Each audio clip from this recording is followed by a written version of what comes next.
Bom dia, boa tarde, boa noite para você que nos assiste. Eu sou o Matheus Pego aqui da PB Clean, Grupo SolarView, e hoje eu estou com uma figura ilustre, Matheus Medeiros da Sungrow. Vamos começar mais um Suncast hoje para falar de grandes usinas. E para isso, o Matheus veio para falar de usinas centralizadas, né? Fique aí porque tem muita informação preciosa para você. Mateusão, queria que você começasse falando quem é o Matheus, quem é a Sungrow e por que o Matheus está na Sungrow hoje com tantos desafios nesse mercado. Então, Matheus, meu xará, muito obrigado pelo convite, primeiramente. É um prazer estar aqui com vocês, com a SolarView, com a PV Clean. Acho que tem muita coisa para a gente realmente explorar e conversar hoje. Tem muito tema legal para falar hoje. Atualmente eu sou coordenador de engenharia da Sungrow. Esse é o desafio que eu aceitei junto com a Sungrow, mas antes disso tem uma história do Matheus realmente na geração centralizada. Eu comecei com minha graduação na Espanha, eu fiz toda a minha graduação na Espanha e foi num momento bem ímpar do mercado solar global, porque na Espanha tinha o que eles chamavam de imposto ao sol. E hoje, se você pegar os maiores EPCistas do mundo relacionados à geração centralizada, são espanhóis, que estão atuando no Brasil, no México, no Chile, que tem um mercado solar gigantesco e muito maduro. Então o governo, numa atitude talvez até desesperada de manter a tributação, criou esse imposto, né? Esse imposto que foi criado em 2011, por aí, tá? Não me lembro ao certo. Então, em 2014, quando eu fui para lá, então eu tinha aula com... Não eram acadêmicos, minha faculdade realmente era muito focada no mercado, era um braço industrial da Universidade de Salamanca, que é uma faculdade muito tradicional lá, há mais de 800 anos. Mateusão, incrível essa história que você contou. E assim, quando a gente fala, né, da Sungrow, a gente vê essa essência mesmo que a Sungrow carrega e consegue transcender, né, a nível colaborativo. Então, por exemplo, a gente que teve a oportunidade de trabalhar próximo, né, estar presente na fábrica, estar presente nos eventos da Sungrow, a gente percebeu isso e a gente sentiu isso, né, essa vontade de prover algo diferente, algo que realmente funcione, para potencializar o mercado, porque no final é esse o objetivo, né? Você contou aí que, né, a Espanha, por exemplo, sofreu com alguns empecilhos de geração e aí as empresas tiveram que se inovar, né, se reinventar e espelhar isso a nível global. E quando a gente fala de Sungrow, a gente vê o mundo inteiro utilizando, né, essa solução. O Brasil, que é um país continental, tem solução lá para o norte, né, tem solução lá para o sul, enfim. E aí eu queria trazer um pouco, né, desses desafios, né, que a Sungrow vivencia, né, até as startups que ela lançou no mercado, né, empresa de limpeza e tudo mais, mas bem relacionado ao pós-venda, à operação e manutenção de grandes usinas. O que você está enxergando para esse mercado que talvez não seja tão inovador para a Sungrow, mas é inovador para a gente? É um mercado que está começando agora aqui no Brasil. E o que você consegue trazer para a gente assim, de perspectiva para a operação e manutenção de grandes parques solares? Não, legal. Eu acho que a geração centralizada, falando no geral, assim, na geração centralizada são todas essas fontes que são centralizadas em um ponto, que são geração em grande nível, para poder você ter aquele fluxo tradicional, que é uma grande geração aqui, transmissão e chegar no consumidor. Então essa é a forma tradicional de geração de energia, é a geração centralizada. E as fontes tradicionais, a hidrelétrica, a termoelétrica, elas já nasceram nesse grande porte, então elas sempre tiveram esse tema de operação e manutenção muito bem já estabelecido na concepção dela.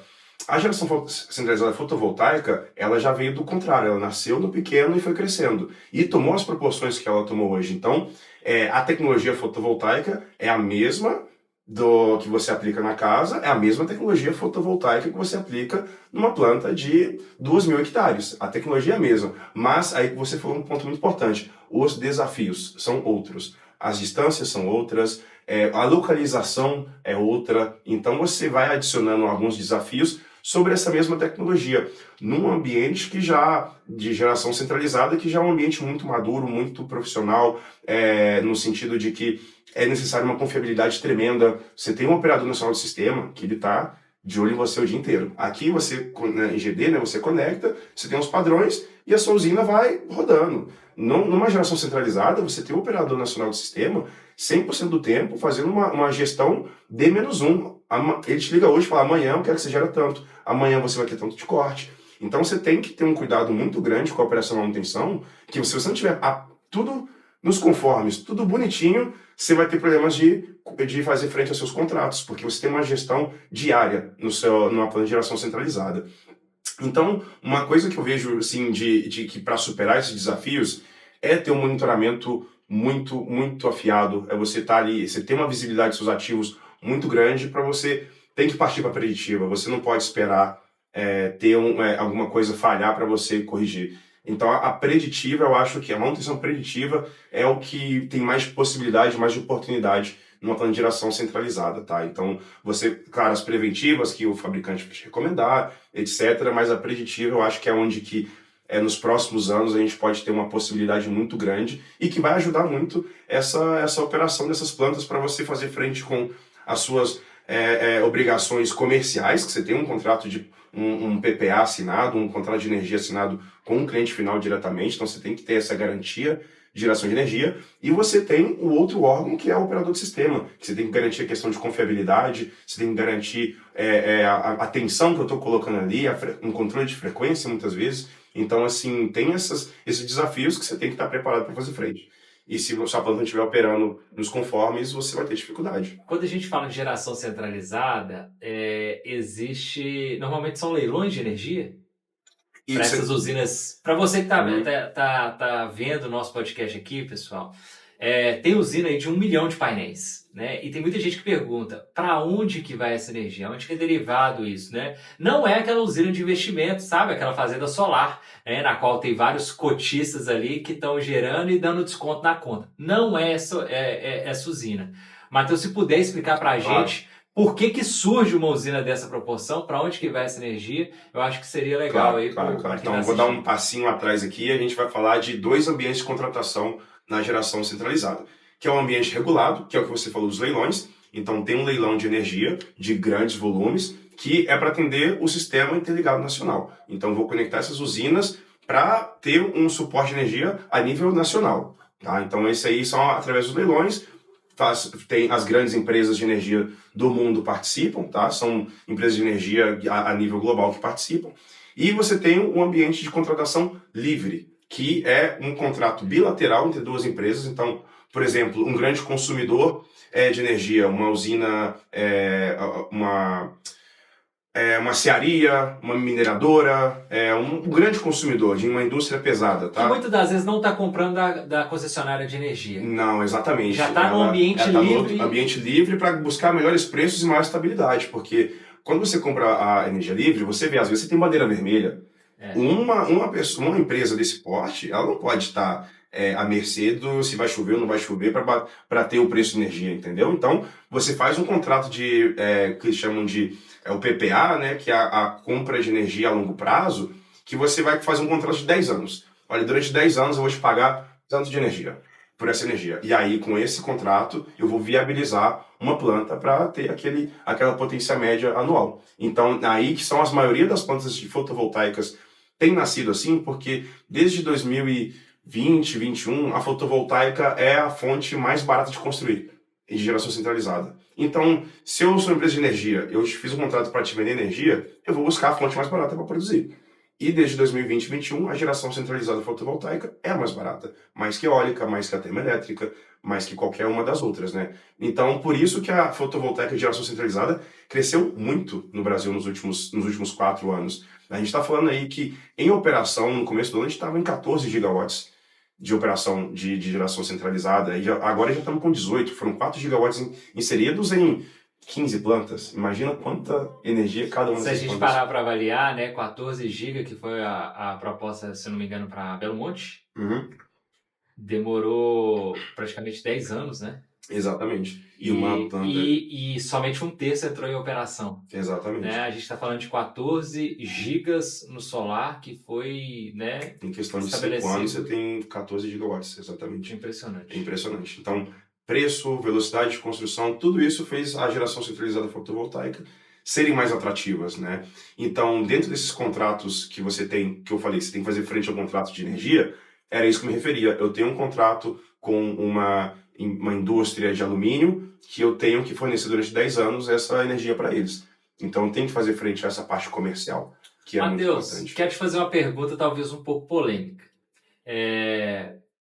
a gente trata energia solar fotovoltaica como uma fonte sazonal, né? Ela gera quando tem sol, quando não tem sol, né, a produção naturalmente cai. Hoje já tem solução para ser uma fonte segura, ou seja, a gente consegue gerar essa energia, armazenar, né, em momentos estratégicos, derivar essa energia na rede ou utilizá-la. Já existe essa solução para a usina centralizada? Existe, existe. E eu vou trazer um caso que está mais extremo essa situação, que é no Chile, tá? Eu vou comentar rapidinho um caso no Chile, porque isso é o caminho natural que o Brasil vai seguir. Como você falou, a energia fotovoltaica está crescendo muito rápido e ela gera numa franja do dia ali, que é ali, principalmente se tem tracker, da 9 da manhã, potência máxima, até 4 da tarde, potência máxima. Só que das 6 horas da tarde, todo mundo acende a luz, é a usina que está trocando de turno. Momento de pico, né? Momento de pico. Então, não está casado com o momento de pico da nossa matriz energética. Então, é a mais barata, é a que mais está se fazendo, mas não é a que atende a necessidade energética mais imediata, que é esse momento de pico. Então, a gente precisa fazer o que o pessoal chama de arbitragem de energia, né, que é o deslocamento da geração para esse momento aqui, entre 9 da manhã e 4 da tarde, para o momento de pico. Então, para você fazer isso, você tem que trabalhar com armazenamento. E como que é a forma mais efetiva de fazer isso? Com geração fotovoltaica, você sabe que você tem um clipping, né? Então já é uma energia perdida já. Então, quando você coloca baterias no lado do módulo, antes de converter para corrente alternada, você vai ter um aproveitamento do clipping, você vai ter um gerenciamento melhor dessa energia e eu vou injetar na rede quando eu achar melhor, quando for mais conveniente. Então existem soluções para isso hoje em dia, já estão sendo aplicadas em grande escala. No Chile a gente está falando de mais de 2 gigawatt-horas no Chile já aplicados, já em operação no Chile, com essa solução de baterias no lado do módulo fotovoltaico, ali em corrente contínua já, para que eu possa pegar essa energia e injetar no momento mais adequado. Nem sempre o momento mais adequado vai ser 24 horas produzindo mesmo, porque o consumo não é 24 horas o mesmo. Então eu vou modular para mim conseguir colocar essa energia no melhor momento, no melhor posição. E isso está vindo para o Brasil, isso está vindo forte para o Brasil. A gente pode dizer que a bateria é o novo reservatório de água lá da hidrelétrica? É um novo reservatório, é um reservatório mais rápido de resposta, ele tem uma flexibilidade maior e ele faz esse aproveitamento da solar de uma forma que a hidrelétrica não faz. Então a eficiência é maior na bateria pelo local que ela é aplicado, tá? Então acho que essa eficiência aí é uma coisa que a gente está sempre buscando, né? Um mercado de maior eficiência energética, maior eficiência econômica, obviamente, né? Buscando nossos retornos. Então acredito que a bateria ela é a bola da vez para os próximos anos do mercado brasileiro de renováveis. Olha, Sungrow está preparada para isso? Estamos preparadíssimos. A Sungrow, durante os últimos 8 anos, foi líder em exportação de baterias a nível global. Como eu falei, na América Latina temos mais de 3 gigawatts-horas contratados. No Brasil, nós estamos tendo uma participação muito ativa, né, na Associação Brasileira de Sistemas de Armazenamento. Estamos promovendo eventos próprios para a bateria. Então, na semana passada teve o Sungrow Experience focado em baterias. Então, exatamente, com a participação ilustre, né, aí da Sulavio, TV Clean. Então, a gente está sim preparado, e como eu falei no começo, né, dessa questão de construir um mercado sólido, construir algo em conjunto, né? Não é só a venda dos nossos produtos, né? Tem um mercado sólido que vai ser sustentável a longo prazo. Então a gente estamos trazendo soluções e tecnologias que se provaram eficientes, se provaram seguras em outros países e estamos trazendo isso para o Brasil da forma mais justa possível, tá? Eu também sou engenheiro e participar dessa evolução tecnológica com que a gente trabalha, né, é muito gostoso, né, viver isso, sabe? Todo dia você poder aplicar uma nova solução, né, dentro de um projeto, né, trazer uma solução de fora que talvez seja aplicável aqui, exportar uma solução, né? Isso acontece muito na PV Clean, a gente tem solução que a gente criou, talvez que o pessoal acha boba, que é um PV Clip, mas genial por trás, né? Já são 9 países que utilizam, então é muito prazeroso a gente viver, aplicar, né? E isso está em constante evolução. Bom, Matheus, a gente já está caminhando para o final, infelizmente, eu acho que a gente vai ter que fazer uma nova edição aqui, mas eu queria que você falasse, principalmente para quem está assistindo, qual que é a tendência do mercado, né, na sua opinião, uma pessoa que está desde lá do início da geração centralizada solar aqui no Brasil, né, onde viu as coisas começarem a acontecer, viu os grandes projetos, está vendo, né, as novas soluções, por exemplo, a questão da bateria, né, que está vindo. O que você enxerga para o futuro, né? E se você puder trazer uma escala temporal, por exemplo, imagina daqui 5 anos vai acontecer isso, 10, 15, 20 anos. Qual que é a sua perspectiva? Certo. Então, eu acho que, como eu falei, eu estou desde o começo, né, dessa geração centralizada, assim, até nível latino-americano, global. E depois de uns anos que eu estava nesse mercado, eu já vi que a energia fotovoltaica, as energias intermitentes, elas têm uns desafios que limitam a aplicação dela no mercado. Então, em 2019 e 20, eu fiz um mestrado no Reino Unido focado em smart grids, que era melhorar a inserção das renováveis intermitentes no sistema elétrico, porque o objetivo é um sistema 100% renovável, mas isso é difícil de acontecer pelo que a gente falou da sazonalidade, da intermitência. Então nós temos que, eu acho que o futuro é buscar soluções que vão aumentar a penetração de energia renovável no sistema. Então a gente está trabalhando com essa questão das baterias, do controle da rede como um todo. Então, a gente tem se profissionalizado, a gente tem aumentado a confiabilidade do sistema para que possamos continuar com essa inserção no mesmo ritmo que está. Eu acho que o objetivo e é alcançável é não diminuir o ritmo, tá? A gente vê muitos desafios. Começo do ano estava meio, poxa, será que vai avançar ou não vai? E avançou. A gente tivemos um ótimo ano esse ano de energia solar no Brasil. Apesar de todo aquele pessimismo, né, que tinha no começo do ano, conseguimos ter um bom ano. Então, acho que é com tecnologia que a gente vai conseguir garantir que o mercado não pare, tá? Então, realmente...